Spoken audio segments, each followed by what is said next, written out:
మొన్న మనం 25 తారీఖున మా నర్సరీలో అమ్మిన అమ్మకం నుంచి సగం డబ్బులిస్తామని చెప్పి మనమైతే అనౌన్స్ చేసాం. అప్పుడు కూడా చాలామంది దాన్ని నెగెటివ్‌గా తీసుకున్నారు. అంటే ఈడి వ్యాపారం కోసం ఏదో పబ్లిసిటీ చేసుకుంటున్నాడు అని చెప్పి చాలామంది అనుకున్నారు.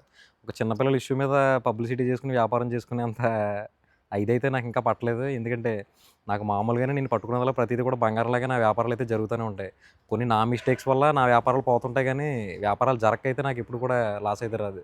నా వ్యాపారాలన్నీ కూడా బానే ఉంటాయి. నేను అలా చిన్న పిల్లలు ఆళ్ళ ఆరోగ్య పరిస్థితిని అడ్డుపెట్టుకొని, నేను వ్యాపారం చేసేంత స్థాయికైతే ఇంకా దిగజారిపోలేదు.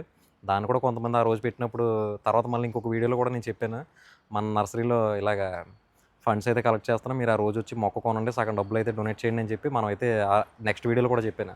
అప్పుడైతే ఒక కామెంట్ అయితే పెట్టారన్నమాట. "నువ్వు దీన్ని కూడా వ్యాపారం చేస్తున్నావా?" అని చెప్పి.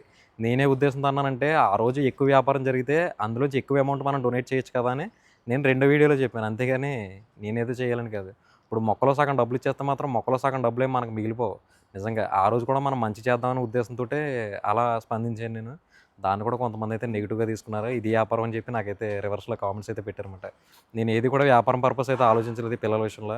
అందుకని చెప్పి ఇంక వ్యాపారంలో దీంట్లోకి తీసుకురాకుండా ఓన్లీ మా సొంత డబ్బులు మేము మా చేతుల మీదుగా 50,000 అయితే ఈ 'మహావీర్ సహస్ర' అనే పిల్లలకైతే డొనేట్ చేస్తున్నాం.